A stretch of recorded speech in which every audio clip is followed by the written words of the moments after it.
মদিনাওয়ালা নবীর সামনে বধূ সাহাবী গেল আর নবীর দরবারে যাইয়া মদিনাওয়ালা নবীরে জানায়া দিল, নবী আমার, আপনার কাছে যে দেও আসে আর ওই দেও যে আইসা আপনার এক গীত শোনায়, ওই গীত একটু আপনি আমারে শোনায়া দেন, এই গীত আমার একটু শোনা লাগবে। নবীর দরবারে আসলো, আইসা নবীরে জানায়া দিল, এই মুহাম্মদ, তোমার কাছে প্রতিদিন যে দেও আসে আর ওই দেও যে তোমার একটু গীত শোনায়া দেয়, ওই গীত তুমি আমার একটু শোনাও, আমার শুনবার বড় মন চায়। কাকে কি বলা লাগবে এই ব্যাপারে বিন্দু মাত্র পরিমাণ ওর জানা নাই, বিন্দু মাত্র পরিমাণ ওর ধারণা নাই। সঙ্গে সঙ্গে আমার নবী যদি চিন্তা করতেন আমি আমার এই দুনিয়াতে আমার দাম কত, আমার পাওয়ার এত, আমার সম্মান এত, আমার মর্যাদা আমার মাওলা এত পরিমাণে দিয়া দিলেন। একটা গ্রাম্য সাহাবী আমার দরবারে আইসা আমারে বলে, এই মুহাম্মদ, তোমার কাছে দেও আসি আর এই দেও যে তোমারে গীত শোনায়, একটু আমারে শোনায়া দাও। আমি কেন তার সাথে কথা বলবো? আমার প্রেস্টিজের মধ্যে আঘাত লাগতে পারে, আমি তার সাথে কেন কথা বলবো? আমি তার সাথে কথা না বলে আরেকজনের কাছে হ্যান্ড ওভার করে দিলেই হয়ে যাবে। একটা বারের জন্য নবী আমার তাড়ায়া দেয় নাই। নবী আমার ডেকে বলে, হে বধূ সাহাবী, আয় আমার সামনে তুই বসো। নবী সুন্দর করে ওই বধূরের সামনে বসায় দিলেন। যখন নবীর সামনে বসে গেল, সঙ্গে সঙ্গে এবার রাহমাতুল লিল আলামিন বধূরে জানায়া দেয়, বধূরে, কারে কি বলা লাগবে এই ব্যাপারে তোর জানা নাই, এই ব্যাপারে তোর বিন্দু মাত্র পরিমাণ ধারণা নাই। তুই যারে দেও বলো, ওটা দেও না, ওটা সব ফেরেশতাদের লিডার সাইয়্যিদুল মালায়েকা।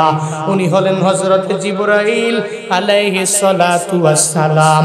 উনি আমার দরবারে ওহী নিয়ে আল্লাহর দরবার থেকে আসে। আজকে থেকে ওরে দেও বলবা না, আজকে থেকে ওরে বলবা হযরত জিবরাইল আলাইহিস সালাম। ওটাকে দেও বলা যায় না, ওনার নামটা সম্মানের সাথে পরিপূর্ণ নেওয়া লাগবে। কারণ দুনিয়াতে এমন কোন নবী নাই যেই নবীর দরবারে এই জিবরাইল মাওলার দরবার থেকে ওহী নিয়ে যায় নাই। এই জিবরাইল মূসা নবীর দরবারে আসলো, এই জিবরাইল ঈসা নবীর দরবারে আসলো, দাউদ নবীর দরবারে আসলো, সুলাইমান পয়গম্বরের দরবারে আসলো। আল্লাহ পাক এই দুনিয়াতে যতগুলো পয়গম্বর দুনিয়াতে পাঠিয়ে দিলেন, সব পয়গম্বরদের কাছে দাওয়াত নিয়ে আসার দায়িত্ব জিবরাইলের। তুমি তারে দাও বলতে পারো না, সমস্ত ফেরেশতাদের লিডার উনি, তুমি আজকে থেকে বলবা সাইয়্যিদুল মালায়েকা হযরত জিবরাইল আলাইহিস সালাম বলবা। এটা নবী সঙ্গে সঙ্গে যখন বধূরে শিখায়া দিলেন, এবার বধূ এটা শিক্ষা পেয়ে গেল। এবার বধূ কয়, ও পয়গম্বর আমার, আপনার কাছে ফেরেশতা জিবরাইল আইসা যে একটা গীত শোনায়া দেন, ওই গীত আমার একটু শোনা লাগবে, ওই গীত একটু আপনি আমারে শোনায়া দেন। আমি ওই গীতটা শিখবো আর শিখে আমি বাস্তব জীবনে গিয়ে আমল করব। নবী আমার ডেকে বলে, বধূরে, না না না না না, জিবরাইল তো শিখলা, কিন্তু এটাকে গীত বলা যাবে না, যাবে না, যাবে না। কারণ এটা দুনিয়ার কোনো মানুষ বানায় নাই, এটা আমার মাওলার পক্ষ থেকে কালাম আমার মাওলা পাঠায়া দেয়। জিবরাইল আসে আমার দরবারে আমার আল্লাহর পক্ষ থেকে কালাম নিয়ে, যেই কথাগুলো নিয়ে আসে এটা দুনিয়ার কোনো কবি বানায় নাই, দুনিয়ার কোনো সাহিত্যিক বানায় নাই, দুনিয়ার কোনো নবীরাও বানায় নাই, দুনিয়ার কোনো ইমামেরা বানায় নাই, দুনিয়ার কোনো ওলিরা বানায় নাই, দুনিয়ার কোনো গাউস কুতুবেরা বানায় নাই। আমার দরবারে জিবরাইল যে কালাম নিয়ে আসে এটা একজনের কালাম, চিল্লায়া বলো তার নাম। কার কালাম? আরো জোরে বলেন। সন্দেহ আছে নাকি? দুনিয়ায় কেউ বানাইছে? কোন কবি লেখছে? কোন সাহিত্যিক লিখেছে? কেউ তো লেখে নাই, কোন লেখক লেখে নাই। এটা আল্লাহ পাক ফি লাউহিম মাহফুজ সংরক্ষিত ছিল লৌহে মাহফুজে। ওই সংরক্ষিত জায়গা থেকে আল্লাহ পাক নাজমান নাজমান নাজমান কিছু কিছু কিছু কিছু করে দীর্ঘ 23 বছর লাগায়া মদিনাওয়ালা নবীর উপরে নাজিল করেছে। ওটা গীত না, ওটা কালাম। কার কালাম? আরো জোরে বলেন কার? আল্লাহ পাক সঙ্গে সঙ্গে রাহমাতুল লিল আলামিন শিখায়া দিলেন, এই বদু আজকে থেকে তুমি দেও বলবা না, তুমি বলবা হযরত জিবরাইল আলাইহিস সালাম। এই বদু আজকে থেকে তুমি গীত বলবা না, এই গীতের বলবা আমার মাওলার কালাম। তো আল্লাহ তোমার প্রতি সন্তুষ্ট হবে, কারণ কালামুল্লাহ বলছো, তোমার সওয়াব হয়ে গেছে, অনেকগুলো সওয়াব হবে। তুমি কালামে মাজিদ বলছো, তো তোমার সওয়াব হবে। তুমি যদি লাউহে মাহফুজে সংরক্ষিত কিতাব বলো, তো তোমার সওয়াব হবে। নবী যদি বলতেন আমার মতো এত বড় লিডার কেউ নেই, আমার মতো এত বড় নেতা কেউ নেই, আসমান জমিন আমার জন্য বানানো হয়েছে, আমি আল্লাহর পক্ষ থেকে সর্বোচ্চ লেভেলের সম্মানিত একজন গ্রাম্য সাহাবীকে আমি সাইড দিব না, তাকে ধমক দিয়ে তাড়ায়া দিব। নবী কিন্তু করলেও পারতেন, কিন্তু করেন নাই। আল্লাহ কয় ফাবিমা রাহমাতিন মিনাল্লাহি লিনতা লাহুম, আপনার দিলটাতে আমি আল্লাহ এত পরিমাণ মায়া দিছি, ওই মায়ার কাছে পৃথিবীর সবাই দুর্বল হয়ে যাবে, আপনার দরবারে আসবে। এরা আসার পরে সুন্দর জায়গা পাবে, আপনি দেখে জায়গা করে দিবেন, এদেরকে শিক্ষা দিয়ে দিবেন। আপনার কাছ থেকে শিক্ষা নিয়ে মসজিদে নববী থেকে এর এমটি পকেটে যাবে না, এদেরকে আপনি এমন একটা ব্যবস্থা করে দিবেন যাতে করে অন্তত পক্ষে মৃত্যু পর্যন্ত এরা ইসলামের মধ্যে ইস্তেকামত থাকতে পারে। এটা আল্লাহ পাক আমার মদিনাওয়ালা নবীর শিক্ষা দিয়েছেন। পড়েন সুবহানাল্লাহ। বধূ আসলে আয়েশা নবীকে বলার পরে নবী শিখায়া দিলেন। সঙ্গে সঙ্গে এবার বধূ আমার মদিনাওয়ালা নবীরে দিল, ও পয়গম্বর আপনি যে আমারে শিখাচ্ছেন, এই যে ফেরেশতা জিবরাইল আমার মাওলার কালাম নিয়ে আপনার দরবারে হাজির হয়ে যায়, তবে আমি কালাম পড়তে পারি না, আমারে শিখায় দেওয়া লাগবে। আমি শিখে শিখে বাস্তব জীবনে আমার আমল করা লাগবে। একজন গ্রাম্য সাহাবী, এরপরেও দেখো কোরআন তিলাওয়াতের জন্য কত পাগল বাড়া। টেকনাফের মুসলমানেরা, ও নীলা এলাকার মানুষ, আজ পর্যন্ত তুমি 1 বছর পরে পরে রমজান আসলে মাঝে মাঝে কোরআনটারে ধরলা, 1 বছর পরে পরে ধরছো, এরপরে কোরআন ধরলাও না, পড়লাও না।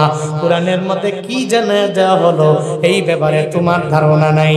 একটু পরিমাণ কোরআন দিয়ে নিজের জীবনটারে বাস্তবায়ন করতে পারলা না। কোরআনে আল্লাহ কি জানালেন এই ব্যাপারে বিন্দু মাত্র পরিমাণ তোমার জানা নাই। তোমার ঘরে তোমার বউও পড়ে না, তোমার ছেলেও পড়ে না, তোমার মেয়েও পড়ে না, তোমার পরিবারের মধ্যে কেউ কোরআন পড়ে না। আবার বারবার তুমি ইমামের দরবারে যাও, আজ বলো ইমাম সাহেব আমার পরিবারের মধ্যে কেন বরকত হয় না, আমার রিজিকের মধ্যে আল্লাহ কেন বরকত বাড়ায়া দেয় না। যায় বলো বক্তা সাহেব দোয়া করবেন আমার পরিবারে বরকত নাই। বলে কি বলে সে হাদিয়া দেয়, হাদিয়া দিয়া দোয়া চায়, দোয়া করবেন, পরিবারে খায়ের নাই, পরিবারে বিন্দু থেকে বিন্দু মাত্র পরিমাণ বরকত নাই। কেমনে হবে রে বাবা যেই ঘরের মধ্যে কোরআনের আমল নাই, কোরআন তিলাওয়াত করে না, ওই ঘরের মধ্যে বরকত আসতে পারে না।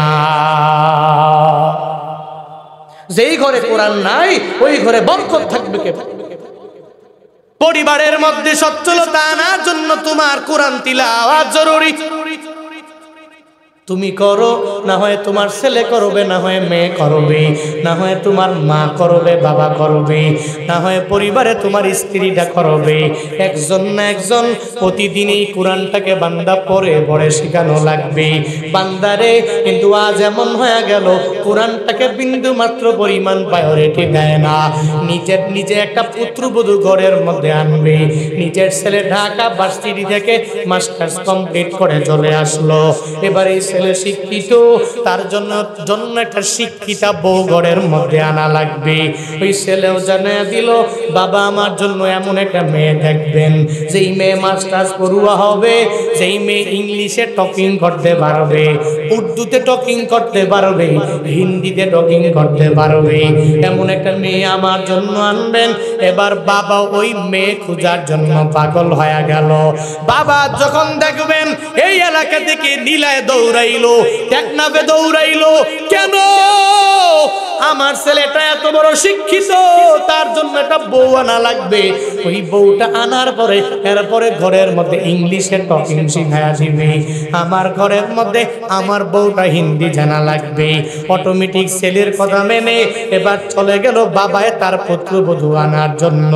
যাওয়ার পরে একটা বারের জন্যই মাইয়ার জিগায় না, হ্যাঁ মামনি তুমি কোরআন তিলাওয়াত করতে পারো কিনা একটু জানাও, একটু শোনাও। একটা বারের জন্য বলে না। গিয়া বলবে, ও মামনি তুমি ইংলিশ পারো কিনা আগে একটু আমারে শোনাইয়া দাও। এই মামনি তোমার নামটা কেমনে লেখা লাগবে আগে শুনাইয়া দাও, আগে লিখা একটু আমারে দেখাইয়া দাও। দুনিয়ার এমন কত আজগুবি প্রশ্ন ওই বাবা জানাইয়া দিল। এবার পুত্রবধূ বলে দিল, ওই এই পুত্রবধূর মতো মানি গদে পারে না, আমার এই পুত্রবধূর মতো শিক্ষিতা আর হতে পারে না। আল্লাহর কোরআন পারে কি পারে না এই ব্যাপারে বিন্দু মাত্র পরিমাণ কোনো চিন্তা নাই। কোরআন পারে কি পারে না একটা বারের জন্য জিজ্ঞাসা করে না। একটা পর্যায়ে বান্দা এমন হয়ে গেল, ওই পুত্রবধূ ঘরে আনলো, আসার পরে সারাদিন মোবাইল নিয়ে পড়ে থাকে। ফজরের বেলায় খবর নাই, জোহরের বেলায় খবর নাই, আসরের বেলায় খবর নাই, মাগরিবের বেলায় খবর নাই, এশার বেলায় খবর নাই।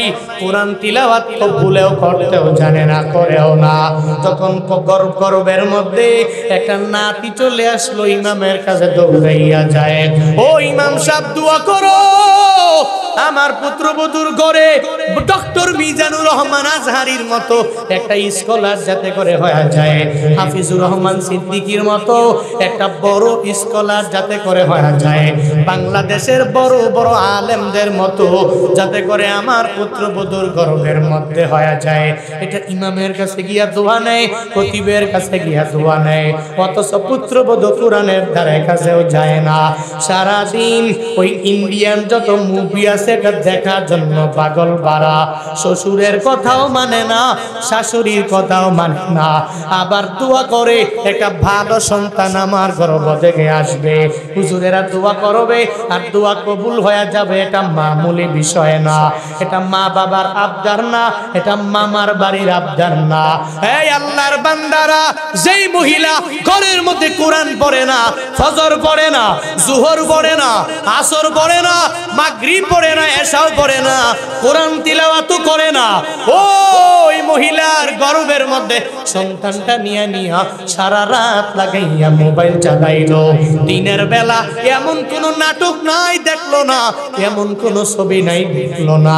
ওই গর্ভবতী মহিলার গর্ভ থেকে পশ্চিমকালেও আল্লামা আনোয়ার শাহ কাশ্মীরি আসবে না, আল্লামা জুনায়েদ বাবু নগরী আসবে না, আল্লামা আহমদ শফি আসবে না, কেফায়াতুল্লাহ শফিক সাহেব আসবে না, আসবে না। এদের গর্ভ থেকে আসবে ঐশী, যে রান্দা দিয়া বাবারেও কোভাবে মারেও কোভাবে, ঠিক কিনা? ইন্নাকা লা তাজনি মিনাশ শাউকিল ইনাবা। আরবিতে একটা প্রবাদ আছে, যদি তুমি কাঁটাযুক্ত গাছ লাগাও, ওই কাঁটাযুক্ত গাছ থেকে যদি তুমি আঙ্গুর ফল আশা করো, এটা তোমার জন্য বোকামি। ইন্নাকা লা তাজনি, নিশ্চয়ই তুমি পাবে না, মিনাশ শাউক, কাঁটাযুক্ত গাছ থেকে আল ইনাব, পশ্চিমকালেও তুমি কাঁটাযুক্ত গাছ থেকে আঙ্গুর ফল পাবা না। সাবধান, আঙ্গুর ফলের জন্য আঙ্গুরের গাছ লাগাতে হবে, এরপরে আঙ্গুর পাওয়া যাবে। আম গাছ লাগায় কাঁঠালের আশা করলে, যে আম গাছ লাগাইলাম 2 বছর হয়ে গেল ফল আসে না, নিয়ত করছি 3 বছর পরে আল্লাহ আম গাছে আমারে কাঁঠাল দিবে, এই নিয়ত করে যদি মৃত্যু পর্যন্ত বসে থাকেন, আমার আম গাছে কেন কাঁঠাল আসে না, আমার কাঁঠাল গাছে কেন আম আসে না, তো মৃত্যু হয়ে যাবে, আপনার 14 গোষ্ঠী মইরা সব কবরে যাবে, কিন্তু এরপরেও আম গাছ থেকে কাঁঠাল আসবে? কথা কয় না কেন? কাঁঠাল গাছ থেকে আম আসবে, কাঁটাযুক্ত গাছ থেকে আঙ্গুর আসবে? আসবে না। ইন্নাকা লা তাজনি মিনাশ শাউকিল ইনাবা, নিশ্চয়ই কাঁটাযুক্ত গাছ থেকে তুমি আঙ্গুর ফল আশা করো। যেই ওমরে ফারুকে আজম আমার নবীর গর্দান আনার জন্য রওনা, বলে নবীর গর্দান যে এনে দিবা ওরে অনেক বড় বড় বড় বড় প্রতিদান দেওয়া হবে। যখন ওমরে ফারুকের কানে চলে গেল, বলে দুনিয়াতে কত মানুষের গর্দান আমি নিলাম, মুহাম্মদের গর্দান আমি কেন নিতে পারবো না? ওই নবীর গর্দান নিবে দূরের কথা, বরং নবীর হাতে কালিমা পরে পরে মুসলমান হয়ে যায়। কে সেই ওমর জানো? যে ওমর ফারুক আজম দুনিয়াতে জান্নাতের সার্টিফিকেট পেয়ে গেলেন, দুনিয়াতে জান্নাতের দলিল পাওয়া গেলেন। তুমি জান্নাতটাকে ক্রয় করে নিলা, হে ওমরে ফারুক আজম, তুমি হলো 2 নাম্বার, তুমি জান্নাতে যাবা। যে ওমর এত পরিমাণে নবীর সামনে এসে দামি হয়ে গেল, নবীর সামনে যারাই আসে এরা নবীর বিরোধিতা বান্দা করতে পারে না, কারণ নবী তো একজনের বেলায় একরকম বিচার আর একজনের বেলায় আর একরকম করে না। যারা ধনী এদের বেলায় নবী যেরকম বিচার করে, যারা গরিব এদের বেলাও ঠিক একই পরিমাণ বিচার আমার মদিনাওয়ালা নবী করে। যারা আলেম এদের বেলা যেই বিচার হয়ে যাবে, যারা আলেম না বধু সাহাবী গ্রাম্য হওয়ার পরে এদের বেলায় একই পরিমাণ বিচার করলেন। আবু বকরের বেলায় যে বিচার, হযরতে বেলালের বেলায় একই পরিমাণে বিচার, ওমরে ফারুকের বেলায় যে বিচার, সব সাহাবায়ে কেরামের বেলায় একই বিচার। সবার বেলায় আমার নবী কারো বেলায় কম কারো বেলায় বেশি এমন করেন নাই। বান্দারে ওই নবী কেন সবার কাছে প্রিয় হবে না? এই মানুষেরা আজকে যদি কোনো লিডারেরা কোন নেতারা নিজেরা আদেল বানায় নেয়, যদি সমাজে ইনসাফ কায়েম করে নেয়, ধনীর বেলায় যেই বিচার করে গরিবের বেলায় একই পরিমাণ বিচার যদি করতে পারে, দেখবেন এলাকার মধ্যে অটোমেটিক যারা বুঝনেওয়ালা যারা জাননেওয়ালা এরা ওই লিডারের জন্য নিজের জীবন পর্যন্ত দিয়া দিবে, নিজের রক্ত পর্যন্ত লিডারের জন্য বিলীন করে দিয়া দিবে। কেন দিয়া দিবে? কারণ এই লিডারের মতো ভালো এই এলাকার মধ্যে কেউ নাই। আমার লিডারের জন্য আমি আমার জীবনটা পর্যন্ত দিয়া দিতে পারি। আমি আমার এই নেতার জন্য আমার পুরো রক্ত পর্যন্ত দিয়া দিতে পারি। ওই নেতাকে একটা ভোট দেওয়ার জন্য আল্লাহর ওই বান্দা বড় বড় সিটি থেকে বান্দা দৌড়াইয়া আসে, গ্রামের মধ্যে এসে এরপরে একটা ভোট দেয়, বলে আমি লিডাররে ভালোবাসি। কেন ভালোবাসো? তোমার তো টাকা দেয় নাই, কিচ্ছু দিচ্ছে নাই। বলে ভালোবাসি একমাত্র আমার মাওলার জন্য ভালোবাসি, কারণ এই লিডার সবার বেলায় একই পরিমাণে বিচার করে, ধনীর বেলায় কম গরিবের বেলায় বেশি এমন করে না। যারা এমন করে না এরা আমার মদিনাওয়ালা নবীর আদর্শ নিয়ে চলে। আর নবীর আদর্শ নিয়ে যেই লিডারেরা চলবে এরা কশিন কালেও এদেরকে মানুষ দেখলে ঘৃণার চোখে তাকাবে না, ঠিক কিনা?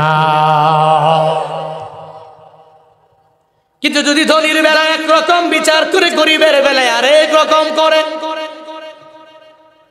ধনীর বলা যদি কোনো অন্যায় করে, যদি কোনো অপরাধ করে, ওই ধনীর বলার বেলায় বিচার করে না, 16 আনার মধ্যে 1 আনাও বিচার করে না। কিন্তু সমাজের মধ্যে নিম্ন শ্রেণীর এক আল্লাহর বান্দা ওই গরিবের ছেলেটা একটা অন্যায় করার পরে, অপরাধ করার পরে এবার ওই গরিবের পোলার বেলায় তোমরা সবাই মিলে মিলে একটা জায়গায় সুন্দর করে সালিশ বসায়া দাও, আর ওই জায়গায় ওই গরিবের পোলার 16 আনা বিচার করা লাগবে।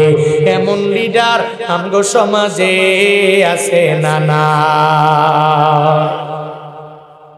ধনীর বেলায় করে না, গরিবের বেলায় ছাড়ে। ধনীর পোলা যদি অন্যায় করে টাকা পকেটে ঢুকলে অটোমেটিক কয় বাদ দে, বিচার করা লাগবে না। ধনীর পোলা টাকা আমারে পেছন দিক দিয়ে ঢুকায় দিছে, ওর বেলায় এমন বিচার করব না যেই বিচার করলে এই ছেলের বাবা বড্ড রাগী হয়ে যাবে, বাদ দে। গরিবের পোলায় করলে ধৈরান সালিশ বসা, যেটা থাপ্পড় দে, জরিমানা 20,000 কর। গরিবের বেলার পোলার বেলায় 16 আনা, ধনীর পোলার বেলায় 1 আনাও না। এমন কিছু লিড দেনেওয়ালা লিডার আমরা সোসাইটিতে আছে না? নাই? আসেনি? নবীর আদর্শ এটা। হ্যাঁ, নবীর আদর্শ এত সুন্দর, যেই নবীর আদর্শের মাঝে মাঝে বান্দা তোমাদের জন্য আল্লাহ পাক রাখলেন কল্যাণ। আল্লাহ জানায়া দিলেন ওই নবীর দিলটাকে আমি আল্লাহ মায়া দিয়ে দিলাম, আর যার কারণে নবীর আশেপাশেও লোকের কোনো অভাব নাই, সাহাবায়ে কেরামের অভাব নাই, তাবেঈনদের অভাব নাই, তাবেঈনদের অভাব নাই। সব আমার নবীর জন্য বড্ড পাগল হয়ে গেল। কেন হলো? নবীর ব্যবহারটা বড্ড খারাপ হয়ে গেল এজন্য না, বরং নবীর আচরণ অনেক পরিমাণে ভালো হওয়ার কারণে এরা নবীর জন্য নিজের জীবনটা পর্যন্ত দিয়া দিতে ব্যাকুল হয়ে গেল। কেন ব্যাকুল হবে না?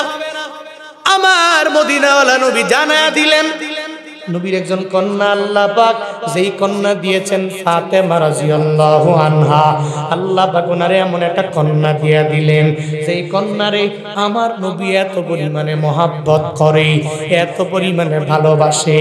ওই কন্যাটারে কোনো একটা জায়গায় সফরে যাওয়ার সময় ওই কন্যার দরবারে যায় বলে, আমার কন্যা তুমি আমারে বিদায় দাও, আমি তোমার বাবা হয়ে একটা বড় সফরের মধ্যে রওনা হয়ে গেলাম। আবার যদি সফর থেকে আসে এরপরে আবার ফাতেমার সাথে আমার নবী মুলাকাত করে আর বলে, ও ফাতেমা আমি বড় সফর থেকে শেষ করে আমি তোমার সামনে হাজির হয়ে গেল। ওই ফাতেমারে আমার নবী এত পরিমাণে মহাব্বত করে। মদিনাওয়ালা নবী বলেন, ও আমার উম্মতেরা, আমার ফাতেমা কি পরিমাণ আমার কাছে প্রিয় জানো? ফাতেমা তু বিজাতুম মিন্নি, এই ফাতেমা আমার দেহ মুবারকের একটা অংশ। ওই ফাতেমার পুরো অংশটাই আমার দেহের মধ্যে আছে রে সাহাবীরা। এই উম্মতেরা, ওই ফাতেমার জন্য আমি এত বড় পাগল বাড়া। তবে ফাতেমা যদি কোনো অন্যায় অপরাধের মধ্যে লিপ্ত হয়ে যায় তাহলে আমি আবু বকরের বেলায় যেই বিচার করব, ওমরের বেলায় যেই বিচার করব, ওসমানের বেলায় যেই বিচার করব, আলীর বেলায় যেই বিচার করব, আমার কন্যা ফাতেমার বেলায় একই বিচার করব। আবু বকরের বেলায় যেই বিচার হবে, ওমরের বেলায় যেই বিচার হবে, ওসমানের বেলায় যেই বিচার হবে, আলীর বেলায় যেই বিচার হবে, কন্যা আমার বিজআতুম মিন্নি, আমার দেহের একটা অংশ। এরপরেও ওনার জন্য, ওর জন্য আমি বিচার করতে গিয়ে একটু হালকা করব। তোরা আমাকে এমন জায়গায় পাবি না, কারণ আমি নবী, আল্লাহ পাক আমারে পাঠাইছেন দুনিয়াতে আদালত কায়েম করার জন্য। সবার বেলায় এক হবে, ছেলের বেলায় যেরকম আরেকজনের ছেলের বেলাও ঠিক একই রকম, নিজের মেয়ের বেলায় যেরকম আরেকজন বাবার মেয়ের বেলাও ঠিক একই রকম। এটাই মদিনাওয়ালা নবীর আদর্শ, এটাই মদিনাওয়ালা নবীর শিক্ষা, ঠিক কিনা? আর এই কারণেই নবীর আশেপাশে লোকের কোনো অভাব নেই। নবীর কাছে এরা গিয়ে গিয়ে বিরোধিতা করে, নবীর সামনে গেলে এরপরে কালিমা পড়ে পড়ে মুসলমান হয়ে যায়। এর কারণ কি? এর একমাত্র প্রথম কারণ হলো নবীর আখলাকটা সুন্দর, নবীর চরিত্রটা সুন্দর, নবীর ব্যবহারটা সুন্দর। নবী কারোর সাথে অন্যায় ব্যবহার করে না, রাগান্বিত হয় না, নবী ক্রোধান্বিত হয় না। যার কারণেই সাহাবায়ে কেরাম নবীর জন্য এত ঘনিষ্ঠের হয়ে গেল, এত কাছের হয়ে গেল, এরা এদের জীবন পর্যন্ত বিলীন করে দিতে চাই। হযরত হানজালা নবীর জন্য নিজের জীবন দেয় নাই, কথা বলেন না কেন? দেয় নাই। হযরত হানজালা উহুদের ময়দানে গেল, ফরজ গোসল সহকারে সব ভুলে গেল, নবীর জন্য নিজের জীবন দিতে পাগল পাড়া হয়ে গেল, উহুদের ময়দানে শহীদ। শুধু কি তাই? উনি না, আমির হামজা নিজের জীবন দিয়ে দিল। শুধু কি উনি না, সুমাইয়া রাদিয়াল্লাহু আনহা নিজের জীবনটা দিয়ে দিল। কেন? নবী যেই কালিমার দাওয়াত দেয় এটা আমি মানব। নবীর কথা মানে এরপরে কালিমা পড়ে মুসলমান হওয়ার পরে যদি কেউ আমার উপরে আঘাত করে তো আমার ডেস্টিনেশন জান্নাত হবে, এগুলাকে ভয় পেয়ে লাভ নাই। কারণ দুনিয়াটা জিন্দানখানা মুসলমানের জন্য, কাফেরদের জন্য এটা বালাখানা, আর আখিরাত মুসলমানদের জন্য জান্নাতের জায়গা, শান্তির জায়গা। কাফের প্রত্যেকটা ব্যক্তির জন্য হাসরের ময়দানে জান্নাত না, এদের কপালে জাহান্নাম, এদের কপালে সুখ হবে। চিন্তা নাই, চিন্তা নাই। জন্য নবীর প্রেমে পাগল হয়ে এরা জীবন পর্যন্ত দিয়ে। মসজিদে নববীর মধ্যে আমার মদিনাওয়ালা নবী বসা। নবী বসার পরে একটু পরে একটা বধূ সাহাবী নবীর দরবারে চলে আসে। একটা বধূ, যেই বধূ সাহাবীটা গ্রাম্য সাহাবী বলতে পারে না, সুন্দর করে কিভাবে নবীর সামনে কথা বলা লাগবে এই ব্যাপারেও বিন্দু মাত্র পরিমাণ ধারণা নাই। মাঝে মাঝে দেখবেন আমগো এলাকার মাঝে ইমামের সাথে কেমনে কথা বলা লাগে অনেকেই জানে না, মাদ্রাসার হুজুরের সাথে কেমনে কথা বলা লাগে জানে না, এই ব্যাপারে বিন্দু মাত্র এদের কাছে কোনো ধারণা নাই। এজন্য দেখবেন ইমামের সাথে আচরণটা ভালো করে না, খতিবের সাথে ব্যবহার কেমনে করা লাগে জানেও না।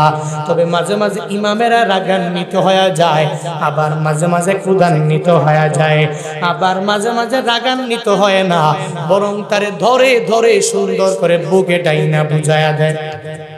মদিনাওয়ালা নবীর সামনে বধূ সাহাবী গেল, আর নবীর দরবারে যাইয়া মদিনাওয়ালা নবীরে জানায়া দিল, নবী আমার, আপনার কাছে যে দেও আসে আর ওই দেও যে আইসা আপনার এক গীত শোনায়, ওই গীত একটু আপনি আমারে শোনায় দেন, এই গীত আমার একটু শোনা লাগবে। নবীর দরবারে আসলো, আইসা নবীরে জানায়া দিল, এই মুহাম্মদ, তোমার কাছে প্রতিদিন যে দেও আসে আর ওই দেও যে তোমার একটু গীত শোনায় দেয়, ওই গীত তুমি আমার একটু শোনাও, আমার শুনবার বড় মন চায়। কাকে কি বলা লাগবে এই ব্যাপারে বিন্দু মাত্র পরিমাণ ওর জানা নাই, বিন্দু মাত্র পরিমাণ ওর ধারণা নাই। সঙ্গে সঙ্গে আমার নবী যদি চিন্তা করতেন আমি আমার এই দুনিয়াতে আমার দাম কত, আমার পাওয়ার এত, আমার সম্মান এত, আমার মর্যাদা আমার মাওলা এত পরিমাণে দিয়া দিলেন। একটা গ্রাম্য সাহাবী আমার দরবারে আইসা আমারে বলে, এই মুহাম্মদ, তোমার কাছে দেও আসি আর এই দেও যে তোমার গীত শোনায় একটু আমারে শোনায়া দাও। আমি কেন তার সাথে কথা বলবো? আমার প্রেস্টিজের মধ্যে আঘাত লাগতে পারে, আমি তার সাথে কেন কথা বলবো? আমি তার সাথে কথা না বলে আরেকজনের কাছে হ্যান্ড ওভার করে দিলে হয়ে যাবে। একটা বারের জন্য নবী আমার তাড়ায়া দেয় নাই। নবী আমার ডেকে বলে, হে বধূ সাহাবী, আয়, আমার সামনে তুই বসো।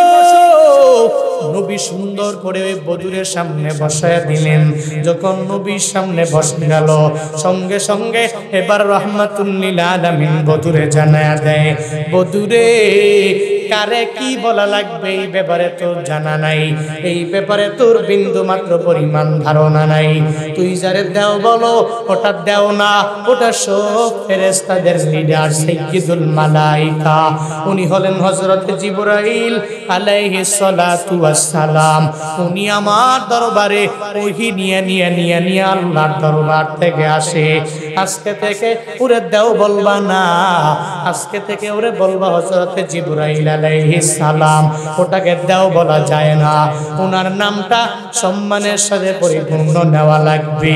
কারণ দুনিয়াতে এমন কোন নবী নাই যেই নবীর দরবারে এই জিবরাইল মাওলার দরবার থেকে ওহী নিয়ে যায় নাই। এই জিবরাইল মূসা নবীর দরবারে আসলো, এই জিবরাইল ঈসা নবীর দরবারে আসলো, দাউদ নবীর দরবারে আসলো, সুলাইমান পয়গম্বরের দরবারে আসলো। আল্লাহ পাক এই দুনিয়াতে যতগুলো পয়গম্বর দুনিয়াতে পাঠায়া দিলেন, সব পয়গম্বরদের কাছে দাওয়াত নিয়ে আসার দায়িত্ব জিবরাইলের। তুমি তারে দাও বলতে পারো না, সমস্ত ফেরেশতাদের লিডার উনি, তুমি আজকে থেকে বলবা সাইয়্যিদুল মালাইকা হযরত জিবরাইল আলাইহিস সালাম বলবা। এটা নবী সঙ্গে সঙ্গে যখন বধূরে শিখায়া দিলেন, এবার বধূ এটা শিক্ষা পেয়ে গেল। এবার বধূ কয়, ও পয়গম্বর আমার, আপনার কাছে ফেরেশতা জিবরাইল আইসা যে একটা গীত শোনায়া দেন, ওই গীত আমার একটু শোনা লাগবে, ওই গীত একটু আপনি আমারে শোনায়া দেন। আমি ওই গীতটা শিখবো, আর শিখে আমি বাস্তব জীবনে গিয়ে আমল করব। নবী আমার ডেকে বলে, বধূরে, না না না না না, জিবরাইল তো শিখলা, কিন্তু এটাকে গীত বলা যাবে না, যাবে না, যাবে না। কারণ এটা দুনিয়ার কোনো মানুষ বানায় নাই, এটা আমার মাওলার পক্ষ থেকে কালাম আমার মাওলা পাঠায়া দেয়। জিবরাইল আসে আমার দরবারে আমার আল্লাহর পক্ষ থেকে কালাম নিয়ে। যেই কথাগুলো নিয়ে আসে এটা দুনিয়ার কোনো কবি বানায় নাই, দুনিয়ার কোনো সাহিত্যিক বানায় নাই, দুনিয়ার কোনো নবীরাও বানায় নাই, দুনিয়ার কোনো ইমামেরা বানায় নাই, দুনিয়ার কোনো অলিরা বানায় নাই, দুনিয়ার কোনো গাউস কুতুবেরা বানায় নাই। আমার দরবারে জিবরাইল যে কালাম নিয়ে আসে এটা একজনের কালাম, চিল্লায়া বলো তার নাম। কার কালাম? আরো জোরে বলেন। সন্দেহ আছে নাকি? দুনিয়ায় কেউ বানাইছে? কোন কবি লেখছে? কোন সাহিত্যিক লিখেছে? কেউ তো লেখে নাই, কোন লেখক লেখে নাই। এটা আল্লাহ পাক ফি লাউহিম মাহফুজ সংরক্ষিত ছিল লৌহে মাহফুজে। ওই সংরক্ষিত জায়গা থেকে আল্লাহ পাক নাজমান নাজমান নাজমান কিছু কিছু কিছু কিছু করে দীর্ঘ 23 বছর লাগায়া মদিনাওয়ালা নবীর উপরে নাজিল করেছে। ওটা গীত না, ওটা কালাম। কার কালাম? আরো জোরে বলেন কার? আল্লাহ পাক সঙ্গে সঙ্গে রাহমাতুল লিল আলামিন শিখায়া দিলেন, এই বদু আজকে থেকে তুমি দেও বলবা না, তুমি বলবা হযরত জিবরাইল আলাইহিস সালাম। এই বদু আজকে থেকে তুমি গীত বলবা না, এই গীতের বলবা আমার মাওলার কালাম। তো আল্লাহ তোমার প্রতি সন্তুষ্ট হবে, কারণ কালামুল্লাহ বলছো, তোমার সওয়াব হয়ে গেছে, অনেকগুলো সওয়াব হবে। তুমি কালামে মাজিদ বলছো তো তোমার সওয়াব হবে। তুমি যদি লৌহে মাহফুজে সংরক্ষিত কিতাব বলো তো তোমার সওয়াব হবে। নবী যদি বলতেন আমার মতো এত বড় লিডার কেউ নেই, আমার মতো এত বড় নেতা কেউ নেই, আসমান জমিন আমার জন্য বানানো হয়েছে, আমি আল্লাহর পক্ষ থেকে সর্বোচ্চ লেভেলের সম্মানিত একজন গ্রাম্য সাহাবীকে আমি সাইড দিব না, তাকে ধমক দিয়ে তাড়ায়া দিব। নবী কিন্তু করলেও পারতেন, কিন্তু করেন নাই। আল্লাহ কয় ফাবিমা রাহমাতিন মিনাল্লাহি লিনতা লাহুম, আপনার দিলটাতে আমি আল্লাহ এত পরিমাণ মায়া দিছি, ওই মায়ার কাছে পৃথিবীর সবাই দুর্বল হয়ে যাবে, আপনার দরবারে আসবে। এরা আসার পরে সুন্দর জায়গা পাবে, আপনি দেখে জায়গা করে দিবেন, এদেরকে শিক্ষা দিয়ে দিবেন। আপনার কাছ থেকে শিক্ষা নিয়ে মসজিদে নববী থেকে এর এমটি পকেটে যাবে না, এদেরকে আপনি এমন একটা ব্যবস্থা করে দিবেন যাতে করে অন্তত পক্ষে মৃত্যু পর্যন্ত এরা ইসলামের মধ্যে ইস্তেকামত থাকতে পারে। এটা আল্লাহ পাক আমার মদিনাওয়ালা নবীর শিক্ষা দিয়েছেন। পড়েন সুবহানাল্লাহ। বধূ আসলে আয়েশা নবীকে বলার পরে নবী শিখায়া দিলেন। সঙ্গে সঙ্গে এবার বধূ আমার মদিনাওয়ালা নবীরে দিল, ও পয়গম্বর আপনি যে আমারে শিখাচ্ছেন, এই যে ফেরেশতা জিবরাইল আমার মাওলার কালাম নিয়ে আপনার দরবারে হাজির হয়ে যায়, তবে আমি কালাম পড়তে পারি না, আমারে শিখায়া দেওয়া লাগবে। আমি শিখে শিখে বাস্তব জীবনে আমার আমল করা লাগবে। একজন গ্রাম্য সাহাবী, এরপরেও দেখো কোরআন তিলাওয়াতের জন্য কত পাগল বাড়া। টেকনাফের মুসলমানেরা, ও নীলা এলাকার মানুষ, আজ পর্যন্ত তুমি 1 বছর পরে পরে রমজান আসলে মাঝে মাঝে কোরআনটারে ধরলা, 1 বছর পরে পরে ধরছো, এরপরে কোরআন ধরলাও না, পড়লাও না। কোরআনের মধ্যে কি জানা দেওয়া হলো এই ব্যাপারে তোমার ধারণা নাই। একটু পরিমাণ কোরআন দিয়ে নিজের জীবনটারে বাস্তবায়ন করতে পারলা না। কোরআনে আল্লাহ কি জানালেন এই ব্যাপারে বিন্দু মাত্র পরিমাণ তোমার জানা নাই। তোমার ঘরে তোমার বউও পড়ে না, তোমার ছেলেও পড়ে না, তোমার মেয়েও পড়ে না, তোমার পরিবারের মধ্যে কেউ কোরআন পড়ে না। আবার বারবার তুমি ইমামের দরবারে যাও, আজ বলো ইমাম সাহেব আমার পরিবারের মধ্যে কেন বরকত হয় না, আমার রিজিকের মধ্যে আল্লাহ কেন বরকত বাড়ায়া দেয় না। যায় বলো বক্তা সাহেব দোয়া করবেন আমার পরিবারে বরকত নাই। বলে কি বলে সে হাদিয়া দেয়, হাদিয়া দিয়া দোয়া চায়, দোয়া করবেন, পরিবারে খায়ের নাই, পরিবারে বিন্দু থেকে বিন্দু মাত্র পরিমাণ বরকত নাই। কেমনে হবে রে বাবা যেই ঘরের মধ্যে কোরআনের আমল নাই, কোরআন তিলাওয়াত করে না, ওই ঘরের মধ্যে বরকত আসতে পারে না। যেই ঘরে কোরআন নাই ওই ঘরে বরকত থাকবে কে? পরিবারের মধ্যে সচ্ছলতা আনার জন্য তোমার কোরআন তিলাওয়াত জরুরি। তুমি করো, না হয় তোমার ছেলে করবে, না হয় মেয়ে করবে, না হয় তোমার মা করবে, বাবা করবে, না হয় পরিবারে তোমার স্ত্রীটা করবে। একজন না একজন প্রতিদিন এই কোরআনটাকে বান্দা পড়ে পড়ে শেখানো লাগবে বান্দারে। কিন্তু আজ এমন হয়ে গেল, কোরআনটাকে বিন্দু মাত্র পরিমাণ প্রায়োরিটি দেয় না। নিজে একটা পুত্রবধূ ঘরের মধ্যে আনবে, নিজের ছেলে ঢাকা ভার্সিটি থেকে মাস্টার্স কমপ্লিট করে চলে আসলো, এবার এই ছেলে শিক্ষিত, তার জন্য একটা শিক্ষিতা বউ ঘরের মধ্যে আনা লাগবে। ওই ছেলেও জানিয়ে দিল, বাবা আমার জন্য এমন একটা মেয়ে দেখবেন, যেই মেয়ে মাস্টার্স পড়ুয়া হবে, যেই মেয়ে ইংলিশে টকিং করতে পারবে, উর্দুতে টকিং করতে পারবে, হিন্দিতে টকিং করতে পারবে, এমন একটা মেয়ে আমার জন্য আনবেন। এবার বাবা ওই মেয়ে খোঁজার জন্য পাগল হয়ে গেল। বাবা যখন দেখবেন এই এলাকা থেকে নীলায় দৌড়াইলো, টেকনাফে দৌড়াইলো, কেন? আমার ছেলেটা এত বড় শিক্ষিত, তার জন্য একটা বউ আনা লাগবে। ওই বউটা আনার পরে এরপরে ঘরের মধ্যে ইংলিশে টকিং শিখায়া দিবে। আমার ঘরের মধ্যে আমার বউটা হিন্দি জানা লাগবে।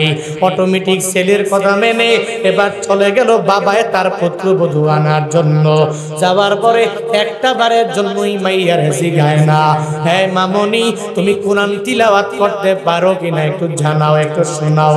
একটা বারের জন্য বলে না, গিয়া বলবে, ও মামনি তুমি ইংলিশ পারো কিনা আগে একটু আমারে শোনাইয়া দাও। এই মামনি তোমার নামটা কেমনে লেখা লাগবে আগে শুনাইয়া দাও, আগে লিখা একটু আমারে দেখাইয়া দাও। দুনিয়ার এমন কত আজগুবি প্রশ্ন ওই বাবা জানাইয়া দিল। এবার পুত্রবধূ বলে দিল, ওই এই পুত্রবধূর মতো মানি হতে পারে না, আমার এই পুত্রবধূর মতো শিক্ষিতা আর হতে পারে না। আল্লাহর কোরআন পারে কি পারে না এই ব্যাপারে বিন্দু মাত্র পরিমাণ কোনো চিন্তা নাই। কোরআন পারে কি পারে না একটা বারের জন্য জিজ্ঞাসা করে না। একটা পর্যায়ে বান্দা এমন হয়ে গেল, ওই পুত্রবধূ ঘরে আনলো, আসার পরে সারাদিন মোবাইল নিয়ে পড়ে থাকে। ফজরের বেলায় খবর নাই, জোহরের বেলায় খবর নাই, আসরের বেলায় খবর নাই, মাগরিবের বেলায় খবর নাই, এশার বেলায় খবর নাই। কোরআন তিলাওয়াত তো ভুলেও করতেও জানে না, করেও না। তখন গর্বের মধ্যে একটা নাতি চলে আসলো, ইমামের কাছে দৌড়াইয়া যায়, ও ইমাম সাহেব দোয়া করো, আমার পুত্রবধূর ঘরে ডক্টর মিজানুর রহমান আজহারির মতো একটা স্কলার যাতে করে হয়ে যায়, হাফিজুর রহমান সিদ্দিকীর মতো একটা বড় স্কলার যাতে করে হয়ে যায়, বাংলাদেশের বড় বড় আলেমদের মতো যাতে করে আমার পুত্রবধূর গর্বের মধ্যে হয়ে যায়। এটা ইমামের কাছে গিয়া দোয়া নেয়, খতিবের কাছে গিয়া দোয়া নেয়, অথচ পুত্রবধূ কোরআনের ধারে কাছেও যায় না। সারাদিন ওই ইন্ডিয়ান যত মুভি আছে এটা দেখার জন্য পাগল পারা, শ্বশুরের কথাও মানে না, শাশুড়ির কথাও মানে না। আবার দোয়া করে একটা ভালো সন্তান আমার গর্ভ থেকে আসবে, হুজুরেরা দোয়া করবে আর দোয়া কবুল হয়ে যাবে, এটা মামুলি বিষয় না, এটা মা বাবার আবদার না, এটা মামার বাড়ির আবদার না।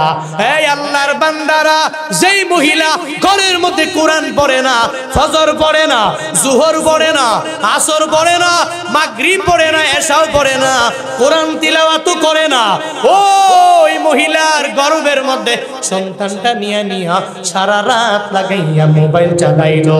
দিনের বেলা এমন কোন নাটক নাই দেখলো না, এমন কোন ছবি নাই দেখলো না। ওই গর্ভবতী মহিলার গর্ভ থেকে কশিনকালেও আল্লামা আনোয়ার শাহ কাশ্মীরি আসবে না, আল্লামা জুনায়েদ বাবু নগরী আসবে না, আল্লামা আহমদ শফি আসবে না, কেফায়াতুল্লাহ শফিক সাহেব আসবে না, আসবে না। এদের গর্ভ থেকে আসবে ঐশী, যে রান্দা দিয়া বাবারেও কোবাবে, মারেও কোবাবে, ঠিক কিনা? ইন্নাকা লা তাজনি মিনাশ শাউকিল ইনাবা। আরবিতে একটা প্রবাদ আছে, যদি তুমি কাঁটাযুক্ত গাছ লাগাও, ওই কাঁটাযুক্ত গাছ থেকে যদি তুমি আঙ্গুর ফল আশা করো, এটা তোমার জন্য বোকামি। ইন্নাকা লা তাজনি, নিশ্চয়ই তুমি পাবে না, মিনাশ শাউকি, কাঁটাযুক্ত গাছ থেকে আল ইনাব, কশিনকালেও তুমি কাঁটাযুক্ত গাছ থেকে আঙ্গুর ফল পাবা না। সাবধান, আঙ্গুর ফলের জন্য আঙ্গুরের গাছ লাগাতে হবে, এরপরে আঙ্গুর পাওয়া যাবে। আম গাছ লাগায় কাঁঠালের আশা করলে যে আম গাছ লাগাইলাম, 2 বছর হয়ে গেল ফল আসে না, নিয়ত করছি 3 বছর পরে আল্লাহ আম গাছে আমারে কাঁঠাল দিবে। এই নিয়ত করে যদি মৃত্যু পর্যন্ত বসে থাকেন, আমার আম গাছে কেন কাঁঠাল আসে না, আমার কাঁঠাল গাছে কেন আম আসে না, তো মৃত্যু হয়ে যাবে, আপনার 14 গোষ্ঠী মইরা সব কবরে যাবে, কিন্তু এরপরেও আম গাছ থেকে কাঁঠাল আসবে? কথা কয় না কেন? কাঁঠাল গাছ থেকে আম আসবে, কাঁটাযুক্ত গাছ থেকে আঙ্গুর আসবে? আসবে না। ইন্নাকা লা তাজনি মিনাশ শাওকিল ইনাবা, নিশ্চয়ই কাঁটাযুক্ত গাছ থেকে তুমি আঙ্গুর ফল আশা করতে পারো না। কিন্তু এমন এক পুত্রবধূ ঘরে আনছো, কুরআন তিলাওয়াত করে না, নামাজ পড়ে না, আমল করে না, ওই পুত্রবধূ থেকে তুমি আশা করছো ভালো সন্তান। ওই যে কাঁটাযুক্ত গাছ লাগাইয়া আঙ্গুর ফল আশা করা যেরকম বোকামি, এমন পুত্রবধূ থেকে ভালো সন্তান আশা করাও বোকামি। বোকার স্বর্গে বসবাস করা না। আল্লাহ পাক আমাদের সবাইকে বুঝ দান করুন। আরো জোরে পড়েন আমিন। আল্লাহ পাক আমাদের সবাইকে সঠিক পথে পরিচালিত করুন। সকলেই বলি আমিন। একটু জিকির করি, আর করব না, একটু বসে। বধূ সাহাবী ডেকে বলে, ও পয়গম্বর, একটু কোরআনের আমল শিখাইয়া দিবেন। যদিও গ্রাম্য, এরপরেও কোরআন তিলাওয়াত করার জন্য বড্ড পাগল বাড়া, এরপরেও কোরআনের দিয়া আমল আমার করা লাগবে। আর কোরআনের আমল করলে আল্লাহর কাছে দামি হয়ে যাবে, এটাও বধূর অন্তরের মধ্যে বান্দা জানা আছে। সঙ্গে সঙ্গে নবীরে বলল, মদিনাওয়ালা নবী বলে, বধূরে, আমার দরবারে যারা আসে খালি ফিরে না, আমার দরবার থেকে এরা খালি যেতে পারে না। এই বধূ, তোর কপালটা এত পরিমাণে ভালো রে, তুই যে আমার দরবারে এই সময় আসলা। একটু আগে হযরতে জিবরাইল আমার দরবারে এমন একটা সূরা নিয়ে আসছে, যেই সূরাটা যদি আমার কোন উম্মতেরা যদি একবার পড়ে নেয়, আল্লাহ পাক রব্বুল আলামিন 10 পারা কোরআন তিলাওয়াতের সওয়াব তার আমলনামায় দিয়ে দিবি। এমন একটা সূরা নিয়ে আসছে রে বধূ, যদি ওই সূরাটা কেউ যদি 3 বার যদি পড়ে নিতে পারে, আল্লাহ পাক রব্বুল আলামিন 1 খতম কোরআন তিলাওয়াতের সওয়াব দিয়ে দিবে। যদি তুমি 6 বার পড়ে নিতে পারে, আল্লাহ পাক রব্বুল আলামিন 2 খতম কোরআন তিলাওয়াতের সওয়াব দিয়ে দিবে। কেউ যদি 9 বার পড়ে, তো আল্লাহ পাক রব্বুল আলামিন 3 খতম কোরআন তিলাওয়াতের সওয়াব দিয়ে দিবে। কেউ যদি ওই সূরাটা 10 বার তার জবান দিয়ে বের করে দিতে পারে, আল্লাহ পাক তার জন্য জান্নাতের মধ্যে একটা সুন্দর বালাখানা বানায়া দিবে। কি বানায়া দিবে? বালাখানা আল্লাহ পাকের জন্য জান্নাতের মধ্যে বানায়া দিবে। সুবহানাল্লাহ পড়বেন না? আরো জোরে পড়বেন না? এবার বধুই কয়, মাথা দি গরম, আমার আল্লাহ আমি পড়ি কম, দেয় দি বেশি, তো সূরা পড়ব। সূরা পড়লে বলে আল্লাহ পাক আমার এত বড় প্রতিদান দিয়ে দিবে। তাড়াতাড়ি বলো, এই সূরাটা তো আমার শিক্ষা করা লাগে, ঠিক না? তাড়াতাড়ি বলো, এই সূরাটা শিখতে পারলে আমি একবার পড়বো 10 পারা ক্যাপচার, 3 বার পড়বো তো 30 পারা শেষ হয়ে যাবে। আল্লাহ পাক তিলাওয়াতের বরকতে আমারে 30 পারা তিলাওয়াতের সওয়াব দিয়ে দিবে। ওরে বাপ রে বাপ, এত দামি সূরা, তাড়াতাড়ি আমারে শোনাও। রহমাতুল লিল আলামিন সঙ্গে সঙ্গে জানায়া দিলেন, বধূরে, একটু আগে জিবরাইল আমার দরবারে আসলো, এমন একটা সূরা নিয়ে আমি নবীর দরবারে হাজির হয়ে গেল। ওটা সূরা ইখলাস। কুল হুয়াল্লাহু আহাদ আল্লাহুস সামাদ লাম ইয়ালিদ ওয়া লাম ইউলাদ ওয়া লাম ইয়াকুল লাহু কুফুয়ান আহাদ। এমন একটা সূরা, যে সূরার মধ্যে আমার মাওলার পরিচয় দেওয়া হলো। আল্লাহ কত বড় এই ব্যাপারে জানিয়ে দেওয়া হলো। আল্লাহ কাউকে জন্ম দেয় নাই, কারো থেকে আমার মাওলা জন্ম নেয় নাই, এই ব্যাপারে কত সুন্দর করে করে আমার মাওলা জানিয়ে দিল। মদিনাওয়ালা নবী বলেন, এই সূরাটা যদি মুখস্থ করে করে আমল করতে পারো, এই বধূরে, একবার পড়লে 10 বার সওয়াব হয়ে যাবে, 3 বার পড়লে 1 খতম, 6 বার পড়লে 2 কদমের সওয়াব হবে, আর যদি 9 বার পড়ে নিতে পারো 3 কদমের কোরআনের সওয়াব দেওয়া হবে। 10 বার যদি পড়ো তাহলে তোমাকে জান্নাতের মধ্যে একটা বালাখানা দেওয়া হবে। এবার বধূ একবার শোনার পরে যখন মুখস্থ হয় না, সঙ্গে সঙ্গে নবীরে জানায়া দিলেন, নবী গো একবার বলার পরে আমার মুখস্থ হয় নাই। গ্রাম্য তো একবার বলার পরে মুখস্থ হয় না, গ্রাম্য না বুঝে না, একবার বলার পরে মুখস্থ হয় না। নবীরে কয় 2 বার পড়ান না, একটু আরেকবার পড়া। নবী রাগ করে না, নবী কয় ঠিক আছে, তুই বধূ সাহাবী, গ্রাম্য তো, তোরে আমি আবার শেখাবো। নবী আবার বললেন, কুল হুয়াল্লাহু আহাদ আল্লাহুস সামাদ লাম ইয়ালিদ ওয়া লাম ইউলাদ ওয়া লাম ইয়াকুল লাহু কুফুয়ান আহাদ। 2 বার কইছে, এরপরেও কয় হুজুর আমার মুখস্থ হয় নাই। কি হয় নাই? মুখস্থ হয় নাই। নবী কয় এরপরে আমি রাগ করতে পারি না, বধুরে পড় কুল হুয়াল্লাহু আহাদ আল্লাহুস সামাদ লাম ইয়ালিদ ওয়া লাম ইউলাদ ওয়া লাম ইয়াকুল লাহু কুফুয়ান আহাদ। এটা মদিনাওয়ালা নবী, এটা আমার নবী, আপনার নবী। আল্লাহ কয় নবীর সামনে যারাই আসবে কেউ খালি হাতে ফিরবে না, কেউ রাগ করে ফিরবে না, কেউ নবীর প্রতি অসন্তুষ্ট হয়ে ফিরবে না। যারাই নবীর কাছে আসবে এরাই নবীর জন্য বড্ড পাগল হয়ে যাবে।